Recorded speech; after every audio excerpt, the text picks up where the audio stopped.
How my husband and I discovered my dad was still alive after he died when I was 7 years old. Your father isn't dead.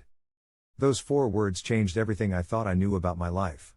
I was standing in our kitchen, a half-chopped onion forgotten on the cutting board, as my husband Tom stared at his laptop screen with an expression I couldn't quite read. "What are you talking about?" I asked, knife still in hand. Tom turned the laptop toward me. On the screen was a Facebook profile for a man named Robert Callahan. My father's name. The profile picture showed an older man with salt and pepper hair, smiling broadly on what looked like a fishing boat. My father had supposedly died when I was 7 years old. At least, that's what my mother told me.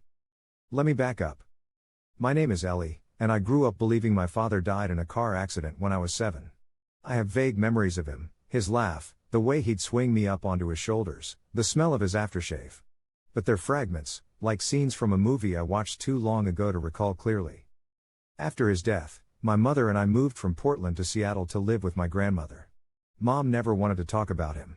Whenever I'd ask questions, she'd get this distant look and say something like, "He loved you very much," before changing the subject. Eventually, I stopped asking.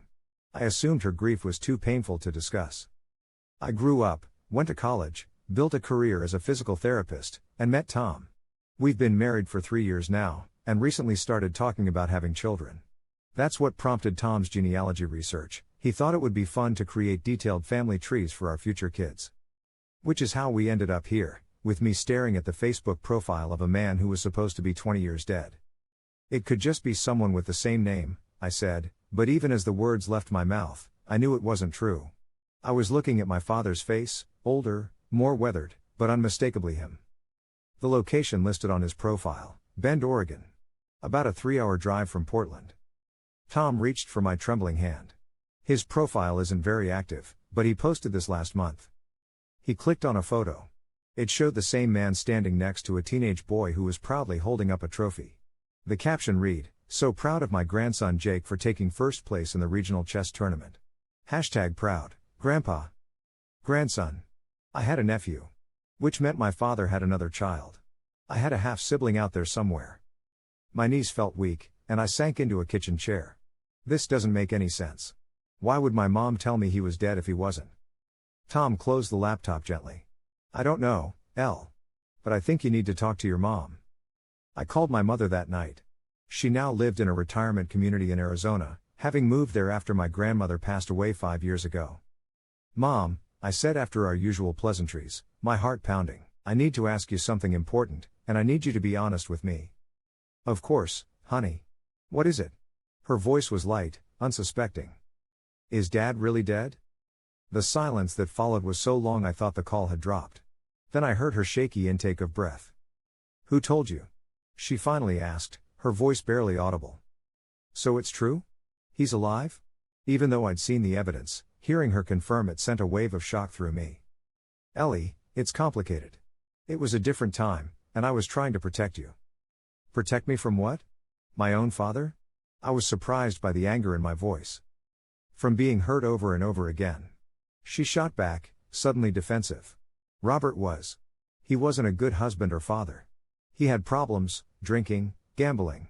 He'd disappear for days, sometimes weeks. Then he'd come back with grand promises about changing, about being better, and I'd believe him because I wanted to. But he never changed." I tried to reconcile these words with my few cherished memories of him. But I remember him being good to me. I remember him playing with me, reading me stories. My mother sighed. "He could be wonderful when he wanted to be. That was part of the problem. He'd give you all this attention, make you adore him, then vanish again. Every time he left, you'd cry yourself to sleep for days. It was destroying you." "So what happened? Why did you tell me he died?" "The last time he left, it was different. He cleaned out our bank account, every penny we had. I found out later he'd racked up huge gambling debts. I was left with nothing, not even enough to pay rent. We had to move in with your grandmother." I remembered the move, how sudden it had seemed. "But why say he was dead?" "Because I knew if I told you he'd abandoned us, you'd keep hoping he'd come back. You'd keep watching the door, waiting. I couldn't bear it. I thought it would be easier for you to grieve once than to keep experiencing that disappointment over and over." I couldn't speak. My entire childhood narrative was unraveling. A few years later, my mother continued, her voice softer now, I heard through a mutual friend that he'd gotten sober, remarried, had another child. I considered telling you the truth then, but you seemed to be doing well. You had adjusted. I was afraid reopening that wound would just hurt you all over again. So you just kept lying, I said flatly. I thought I was protecting you, she repeated. Maybe I was wrong. Probably I was wrong. But I did what I thought was best at the time. After we hung up, I sat in silence, trying to process what I'd learned. Tom sat beside me, his hand on my knee, waiting patiently. He's alive, I finally said. He left us when I was 7.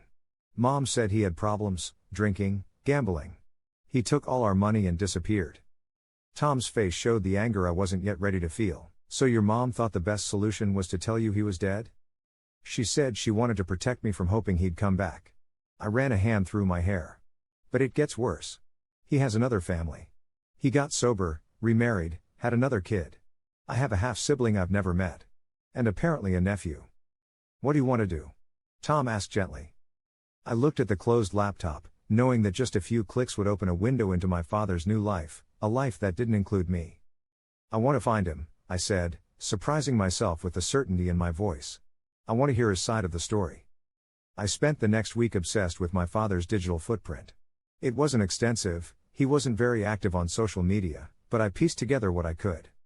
Robert Callahan, age 64, living in Bend, Oregon. Married to someone named Caroline for what appeared to be at least 15 years, based on anniversary posts. Owner of a small sporting goods store specializing in fishing equipment. Father to Michael, who looked to be in his early 30s. Grandfather to Jake, the chess champion, and a little girl named Emma. I found Michael on Facebook too. He was married, lived in the same town as our father, and worked at the family store. His profile was filled with photos of his kids, fishing trips with our father, family barbecues. The kind of normal, stable family life I'd always thought was impossible with Robert Callahan. Are you going to message him? Tom asked one night, finding me once again scrolling through Michael's vacation photos. I don't know, I admitted. What would I even say? Hi, I'm your long-lost sister whose existence you probably don't know about because our father abandoned me when I was 7? Tom sat beside me. If you want to meet him, we could just drive to Bend this weekend. See the store. You wouldn't have to approach him if you didn't want to. The idea of actually seeing my father in person made my stomach twist with anxiety, but I also couldn't ignore the pull. Okay, I agreed. Let's go to Bend. Callahan's Outdoor Supply was a charming storefront in downtown Bend, with fishing poles and outdoor gear displayed in the windows. Tom and I parked across the street, my heart hammering so hard I thought it might break through my ribs. You don't have to go in, Tom reminded me. We can just drive home if this is too much. I shook my head. I need to do this. We crossed the street and pushed open the door, a little bell announcing our entrance. The store was cozy and well organized, with a distinctly masculine feel, lots of wood and metal, the walls decorated with mounted fish and vintage fishing photographs. A middle-aged woman with kind eyes and blonde hair streaked with gray approached us. Hi there. Can I help you find anything? I froze, unsure what to say. Tom smoothly stepped in. We're just browsing, thanks. My wife is interested in learning to fly fish. The woman smiled. Well, you've come to the right place. My husband is our fly fishing expert. He's just helping another customer, but he'll be free in a few minutes if you'd like some advice. Her husband. This must be Caroline, my father's wife. That would be great, thank you, Tom said. As Caroline moved away, Tom squeezed my hand. You okay? He whispered. I nodded, though I wasn't sure okay was the right word for what I was feeling. We pretended to browse, me picking up and setting down various items without really seeing them, my attention focused on the back of the store where I could hear male voices discussing fishing lures. Then one of the voices got closer, and I looked up to see him. My father. He was older than in his Facebook photos, his hair more gray than black now, his face lined with wrinkles around the eyes and mouth. But it was unmistakably him. He was wearing a flannel shirt with the sleeves rolled up, a name tag that said Rob, and he was laughing at something the customer following him was saying. I must have made a sound, because he looked over at me. Our eyes met, and for a moment, there was nothing, no recognition, no surprise, just the polite interest he'd show any customer. Then something flickered across his face. His smile faltered. He stared at me more intently, his brow furrowing slightly. Ellie? He said, his voice uncertain. I couldn't speak. Couldn't move. Tom's hand was on my back, steady and reassuring, but I felt like I was floating outside my body. My father turned to the customer he'd been helping. "Excuse me a moment," he said, then walked towards me slowly, as if afraid I might bolt. "Ellie," he said again, more certain this time. "Is that you?" I nodded, still unable to find my voice. He stopped a few feet away from me, his hands hanging awkwardly at his sides. "I can't believe it. You're all grown up." "That happens in 20 years, I finally said, my voice coming out stronger than I expected. He flinched slightly. "Yes, of course. I never thought I'd see you again." Caroline had noticed the tension and approached cautiously. "Rob? Everything all right?"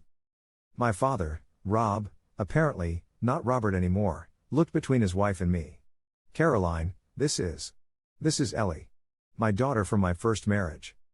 Caroline's eyes widened. She looked at me with a mixture of shock and something else, guilt? Pity? "Oh my goodness. It's very nice to meet you," she managed. An awkward silence fell over us. The few other customers in the store were pretending not to notice the drama unfolding. "Maybe we could talk somewhere private?" my father suggested. I looked at Tom, who nodded encouragingly. "We could get coffee," Tom offered. "There's a cafe we passed on the way here." "Yes, that would be good," my father said. He turned to Caroline. "Can you handle things here for a while?" She nodded, still looking shell-shocked. "Of course. Take as long as you need." 20 minutes later, we were seated in a quiet corner of a nearby cafe, steaming mugs in front of us. My father sat across from Tom and me, looking like he didn't quite know what to do with his hands. "I don't even know where to begin," he finally said. "I have so many questions. How did you find me? How's your mother? And who?"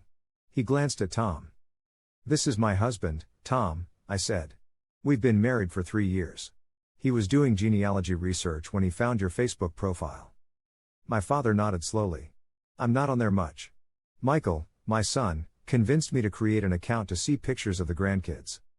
The casual mention of his son and grandkids, this whole other family that didn't include me, sent a sharp pain through my chest. "Mom told me you were dead," I said bluntly. "I grew up thinking you died in a car accident when I was 7. I only found out the truth last week." His face paled. "She told you I was dead?" I had no idea. He ran a hand over his face. "God, Ellie, I'm so sorry. That's a lot to process." "Yeah, well, finding out your dead father is actually alive and has a whole other family is also a lot to process," I said, unable to keep the bitterness from my voice. He nodded, accepting the jab. "You have every right to be angry. What I did was unforgivable. Leaving you, I mean." "Why did you?" I asked directly. "Mom told me her version, but I want to hear yours." He took a deep breath. "Your mother probably told you I had problems, and she was right. I was an alcoholic and a gambling addict. I'd try to stop, make promises, then fall back into the same patterns. The last time, I'd gotten into debt with some dangerous people. They threatened to hurt you and your mother if I didn't pay. So I took our savings, paid them off, and I ran. I convinced myself you'd be better off without me." "And were we?" I challenged. He looked down at his coffee. "Probably. I was a mess, Ellie. It took me years to get sober, to become someone who could be a reliable husband and father." He glanced up at me. "But I should have found a way to be part of your life once I got my act together. That's on me. It's my biggest regret." "Did you ever try to contact us? To check if we were okay?" He nodded. "About 5 years after I left, when I was finally sober, I reached out to your grandmother. She told me your mother had remarried, that you were doing well, that it would be better for everyone if I stayed away. I thought she was probably right. That was a surprise. Mom never remarried." My father looked genuinely confused. "She didn't? But your grandmother said." "She lied to you," I said flatly. "Just like Mom lied to me." He rubbed his eyes. "Jesus. I'm so sorry, Ellie. If I'd known, I don't know what I would have done, honestly. But I should have tried harder to be in your life." "What about Michael?" I asked. "Does he know about me?" My father looked uncomfortable. "No. Caroline knows I was married before, that I had a daughter, but I haven't talked about it much. It's not something I'm proud of, leaving you behind." "So your son doesn't even know I exist?" "I'm sorry," he said again, and I was starting to hate those words. "I can tell him. I want to tell him. If you're open to meeting him, that is. I wasn't sure how to answer that. Part of me wanted to storm out, to tell this man he had no right to be in my life after abandoning me for 20 years. But another part, the 7-year-old girl who'd loved her daddy, wanted to understand who he was now, to know this brother I'd never met. Tom, sensing my uncertainty, spoke up. Maybe we could all take some time to process this. Exchange contact information, think about next steps. My father nodded gratefully. That sounds reasonable. He pulled out his phone. Would it be alright if I got your number? Or email, if that's more comfortable? I gave him my email address, not quite ready to have him calling or texting me. As we were preparing to leave, my father hesitated, then asked, Are you okay, Ellie? In your life, I mean. Are you happy? It was such a father question, so ordinary and yet so loaded given our circumstances. I'm a physical therapist, I found myself saying. I work with children with disabilities. Tom's an engineer. We're thinking about starting a family. My father's eyes softened. You'd be a wonderful mother. The simple statement, something any father might say to his daughter, hit me unexpectedly hard. I felt tears threatening and stood quickly. We should go. Of course, he said, standing too. Thank you for coming. For giving me a chance to explain, even if there's no good explanation for what I did. Tom and I were almost to the door when my father called after me. Ellie? I turned. I never stopped loving you, he said, his voice rough with emotion. I know that doesn't make up for anything, but it's the truth. I didn't respond, couldn't respond. Tom and I walked out to our car in silence. As soon as we were inside, the tears I'd been holding back erupted. I sobbed, great heaving cries that seemed to come from the deepest part of me. Tom held me, stroking my hair, letting me get it all out. What do I do now? I asked when I could finally speak again. Do I just forgive him? Do I walk away? I don't know what I'm supposed to do with this. You don't have to decide anything right now, Tom said gently. You can take all the time you need. And whatever you decide, I'll support you. The drive back to Seattle was quiet, both of us lost in our thoughts. By the time we got home, I'd made my decision. I wanted to know my brother. The next morning, I wrote an email to my father. I'm still processing everything, and I don't know what kind of relationship, if any, I want with you. But I would like to meet Michael, if he's open to it after you tell him about me. Please let me know. My father responded within the hour. I understand, and I don't expect forgiveness. I'm going to tell Michael about you today. I'll be honest, it might be a shock for him, and I don't know how he'll react. But I hope he'll want to meet you. I hope I can start making amends by at least giving you a chance to know your brother.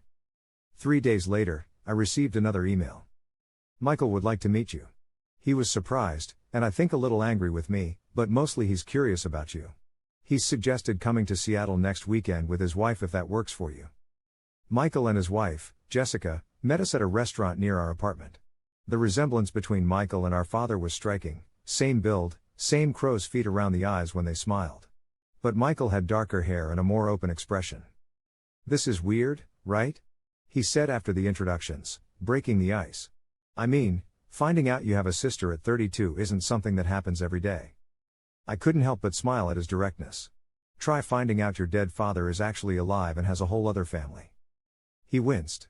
Yeah, you win that one. Dad told me everything. I'm still trying to wrap my head around it. He shook his head. I can't imagine him as the guy he described, the alcoholic, the gambler. He's always been so steady. People can change, I said, surprising myself with the lack of bitterness in my voice. I guess they do, Michael agreed. For what it's worth, I'm really sorry for what he did to you. And I'm sorry I got the version of him that you should have had. His sincerity touched me. It's not your fault. Still, it's not fair. He took a sip of his water. So, tell me about yourself. Dad said you're a physical therapist? From there, the conversation flowed surprisingly easily.